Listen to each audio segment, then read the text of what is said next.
속에 칼슘이 어느 정도 들어가 있는가 하는 실험이다.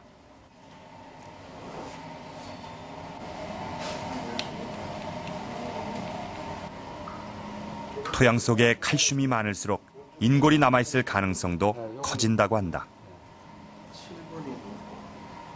두 번째 실험은 미생물의 활동 가능성을 알아보는 pH도 측정이다.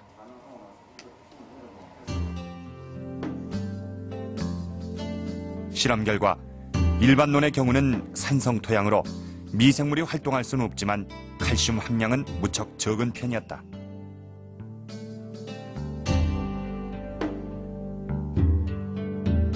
해수욕장의 토양은 미생물의 활동도 없고 칼슘 함량도 무척 많은 편이다. 그리고 이안리는 미생물이 활동하기 어려운 알칼리성인데다 칼슘 함량도 일반 논의 5배가 넘었다.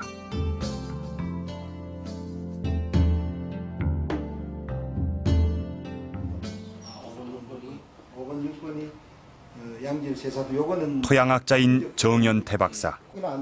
실험 결과를 분석한 그는 이안리 무덤터에서 인골이 남을 수 있었던 두 가지 이유를 제시했다.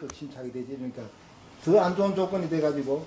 근데 이렇게 이제 조개 껍질 함량이 많이 함유된 토양에는 비가 오면은 이 조개 껍질이 녹아서 밑으로 그 모래 땅이기 때문에 투수가 잘 되고 하는 조건이니까 밑에 인골에 가지 탄산칼슘 함량이 공급이 될 수 있는 그런 그 가능성이 있습니다. 또 하나는 토양 pH가 높으면은 토양 속에 있는 특정 성분, 예를 들면 규산 같은 게 녹아서 밑으로 용탈이 됩니다. 밑으로 내려온 게 인골에 또 침착이 될 수 있는 그런 가능성도 있습니다. 결국 비가 올 때마다 무덤을 덮고 있는 폐각에 칼슘이 녹아내리면서 인골에 칼슘을 보충해준다.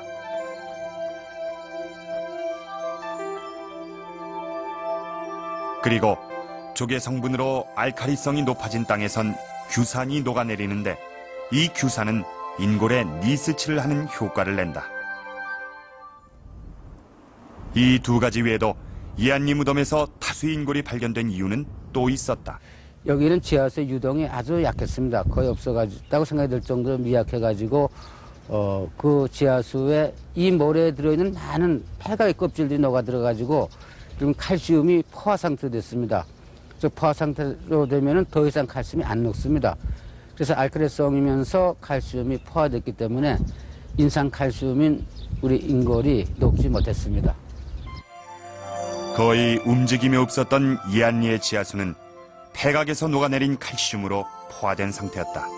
그래서 인골의 칼슘이 더 이상 녹지 않았던 것이다. 이 세 가지 이유로 인골은 1600년의 세월을 버틸 수 있었던 것이다.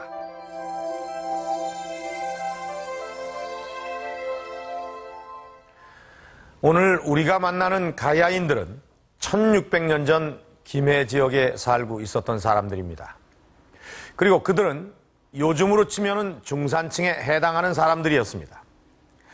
1600년 전 중산층 가야인들은 어떤 생활을 했는지 궁금한 점이 너무도 많습니다. 무엇을 먹었는지, 또 어떤 질병을 앓았는지, 또 무엇 때문에 죽음에 이르렀는지 그동안 이런 궁금증들은 밝혀지지 않은 채 역사 속에 묻혀 있었습니다. 자, 지금부터 가야인들의 인골을 분석해서 그동안 알려지지 않았던 그들의 삶을 만나보도록 하겠습니다.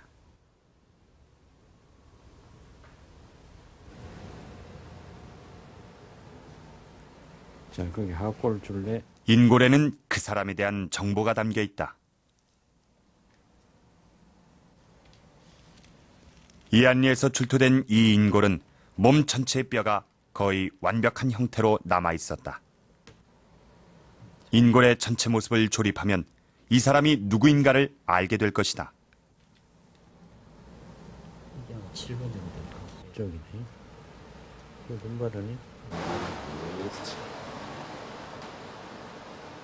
완성된 인골은 키 149.7cm, 나이는 20대에서 30대가량으로 추정되는 여성이었다. 사인은 밝혀지지 않았지만 젊은 나이에 세상을 떠난 셈이다. 보통 인골은 골반의 모양으로 남자인지 여자인지를 가려낸다. 대체로 여자는 골반 안쪽이 90도를 이루고 남자는 70도를 이룬다.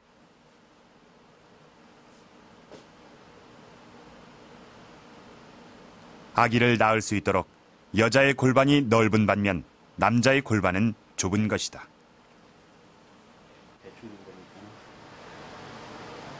인골의 키는 대퇴골, 즉 엉덩이에서 무릎까지의 뼈 길이로 추정하는데 이 여인은 당시 평균 가야인보다 약간 작은 편이었다. 나이는 치아의 마모도로 알 수 있는데 이 여인은 젊은 나이에 비해 치아를 무척 많이 사용한 편이다. 그리고 관절이 굵은 것으로 보아 그녀는 살아생전 무척 고된 노동에 시달렸던 것을 알 수 있다. 예안리 인골에서 가장 먼저 눈에 띄는 것은 무엇보다 장대한 기골이었다. 1600년 전 김해 지역에 살고 있던 가야인의 평균 키는 남녀 모두 1930년대 중부 이남 사람보다 큰 것으로 나타났다. 부산대박물관 전시실엔 수많은 예안리 인골 중에서 아주 특별한 인골 하나가 전시돼 있다.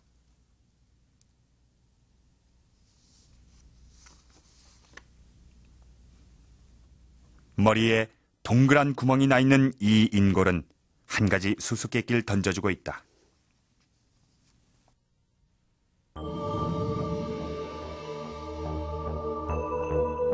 마치 도려낸 듯 동그랗게 나 있는 이 구멍은 도대체 무엇일까?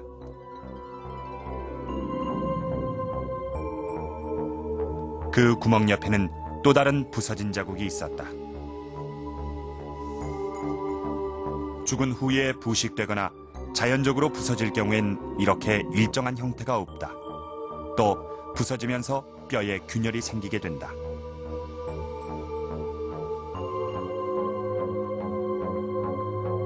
그런데 균열 하나 보이지 않는 이 구멍에선 전혀 부서진 흔적을 찾을 수 없다. 잘려진 단면도 반질반질 윤이 날 만큼 깔끔하다. 그렇다면 창과 같은 무기의 흔적일 수도 있다. 하지만 누군가에게 맞아서 생긴 두개골의 파손은 전혀 다른 모양을 하고 있었다. 그리고 이제 이게 뚫기가 상당히 여기서 여기까지는 평면이거든요. 예. 여기 뚫기가 편하잖아요. 일단 편하기는. 예. 혹시 그 전쟁으로 인한 일부러 도려낸 자국이 분명하다면 고대 가야인들이 뇌수술을 했던 것일까? 목적이야 주술적이든 아니면 병을 치료하기 위한 목적이든 간에 그것은 의도적이고 계획적으로 뚫어진 것이고, 그리고 상당히 숙련된 솜씨로 뚫은 거죠. 예를 들어서 그 주변에 그 균열이라든가 이런 것이 없이 상당히 전문 수술 도구로 그걸 한 흔적이 틀림없어 보입니다.